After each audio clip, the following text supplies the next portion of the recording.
होगी, आप देख रही होंगी, लेकिन मैं भी आपकी समाज की बेटी हूं। मैं बाहर निकलती हूं और हमको भी अपराधी बनाया गया है। अब तो हमारा जिद है और जिद आप लोगों में भी होना चाहिए। जमीन मिलेगी तभी हटेंगे और जमीन मिलेगी तभी आंदोलन खत्म होगा। इसके लिए चाहे मोदी जी गोली चलवाएं तो सबसे पहले गोली खाने के लिए सीमा गौतम खड़ी है। मैं उस दिन भी चिल्लाकर ऐसे आत्मनिर्भर बनेंगे। हमारे घर में खाने के लिए नहीं है, हमें रोजगार नहीं है, हमारा बच्चा पढ़ नहीं पा रहा है, आत्मनिर्भर कैसे हम बनेंगे, क्या करेंगे? इसलिए साथियों, एक ही रास्ता है, संघर्ष करिए, लड़िए। आप सभी लोगों को मैं पुनः एक बार आमंत्रित कर रही हूं कि 29 जनवरी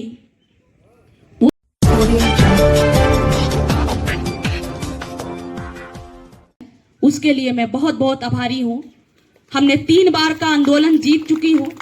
अभी जैसा कि माननीय श्रवण कुमार निराला जी बता रहे थे कि हम 75% लड़ाई हम जीत चुके हैं जमीन का। और आप देखिए 4 नवंबर को इस तानाशाह सरकार को भी झुकना पड़ गया। हमारे आंदोलन के दबाव में आकर के ये कहना पड़ा। आप लोग अगर नहीं पढ़े होंगे तो न्यूज देखिएगा, 4 नवंबर का गूगल वगैरह पे सर्च करेंगे तो आपको मिल जाएगा। उन्होंने कहा कि 1.25 करोड़ लोगों को हम जमीन का मलकाना हक देंगे। आज तक तो नहीं कहे। क्यों कह रहे हैं? क्योंकि आपका आंदोलन बड़ा हो चुका है। अगर आप अब चुप हो जाएंगे इस आंदोलन से, अगर हम ये मान लें कि भाई हमको डराया जा रहा, मेरे ऊपर FIR किया जा रहा, हम गिरफ्तार हो जाएंगे, तो जमीन हमें नहीं मिलेगी। और ये 5 किलो राशन आप समझ सकती हैं, ये 5 किलो राशन आपके बच्चों का शिक्षा खा गया है। ये 5 किलो राशन आपके अपनों का नौकरी खा गया है। ये 5 किलो राशन आपका मान सम्मान सब कुछ खत्म कर दिया है।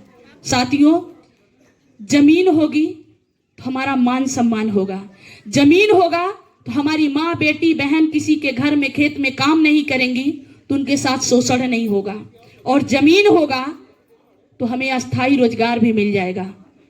मोदी जी ने तो कहा था 2014 में जब आए थे तो उन्होंने कहा कि हर साल में 2 करोड़ नौकरी देंगे। हमारे बहुत सारे साथी, आप लोगों के घर में भी बच्चे आपके पढ़े लिखे होंगे, आप बताइए कितने लोगों को नौकरी मिलेगा। उन्होंने कहा आत्मनिर्भर बनने के लिए क्या हम किडनी बेच दें, आंखें बेचें? कैसे आत्मनिर्भर बनेंगे? हमारे घर में खाने के लिए नहीं है, हमें रोजगार नहीं है, हमारा बच्चा पढ़ नहीं पा रहा है, आत्मनिर्भर कैसे हम बनेंगे, क्या करेंगे? इसलिए साथियों, एक ही रास्ता है, संघर्ष करिए, लड़िए। आप सभी लोगों को मैं पुनः एक बार आमंत्रित कर रही हूं कि 29 जनवरी इस सरकार के नानी याद दिलानी है। इस सरकार को दिखाना है कि दलित पिछड़े समाज के लोग इतने कमजोर नहीं है। तुम्हारे 5 किलो राशन की जरूरत नहीं है, हमें हमारा अधिकार चाहिए, हमें हमारा अधिकार दे दो, हमें तुम भिखारी नहीं, हम तुम्हारे। और 5 किलो राशन के हम 10 किलो राशन तुमको टैक्स में देने के लिए तैयार हैं। अगर हमको 1 एकड़ जमीन मिल जाएगी तो हम 10 किलो राशन देने के लिए तैयार हैं, हमसे भीख तुम लेते रहना। इसलिए साथियों, आप सभी लोगों से आग्रह है, और मैं एक छोटी सी आग्रह और भी करना चाह रही हूं। देखिए, हम 3 बार आंदोलन किए, हमने कभी भी, आप सभी लोग जो भी हमारी बहन हमारे भाई हमारे आंदोलन में शामिल हुए हैं, आप जानते हैं बहुत सारे लोग ये बात कह रहे हैं या कहेंगे कि जमीन वोट के लिए लड़ रहे हैं, जमीन के लिए लड़ रहे हैं, वोट के लिए कर रहे हैं, ये कर रहे हैं। तो आप बताइए, माननीय श्रवण कुमार निराला जी को कितने बार वोट दी हैं? कभी वोट दी है? कभी मांगने हम लोग कोई आया था? तो हम तो कुछ मांगे ही नहीं। तो जब हम लड़ सकते हैं तो हमने तुमको वोट दिया, हमने तुम्हारे लिए झंडा उठाया, हमने तुम्हारे लिए चंदा इकट्ठा किया, तो तुमने हमारे लिए क्यों नहीं लड़ा? सवाल ये है। हमने तो कुछ नहीं मांगा ना, हमने तो आपको आंदोलन में बुलाया, आपसे 10 रुपया भी नहीं कहा होगा कि आप हमको दे दीजिए।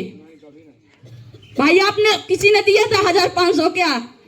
किसी से हमने, मान लीजिए हम लड़ रहे हैं ना, हम कोशिश तो कर रहे हैं और सरकार को मजबूर कर दिए हैं। साथियों, मैं फिर कह रही हूं, आंदोलन है, एक दिन में खत्म नहीं होगा, लेकिन एक दिन जरूर होगा। मैं आप सभी लोगों से वादा कर रही हूं कि एक दिन जरूर होगा। सरकार को हम आपने अगर साथ दिया, हमें सिर्फ आपका साथ चाहिए। अगर आपने हमें साथ दिया तो इस तानाशाह सरकार को घुटने के बल पे ना हम ला करके टेक दिए और जमीन देने पे मजबूर नहीं कर दिए, तो ये आंदोलन हम लोग छोड़ देंगे। ये आंदोलन हम लोग छोड़ देंगे, क्योंकि आपकी बेटी होगी, आपकी बहन होगी, आप देख रहे होंगे, लेकिन मैं भी आपकी समाज की बेटी हूं। मैं बाहर निकलती हूं और हमको भी अपराधी बनाया गया है। अब तो हमारा जिद है और जिद आप लोगों में भी होना चाहिए। जमीन मिलेगी तभी हटेंगे और जमीन मिलेगी तभी आंदोलन खत्म होगा।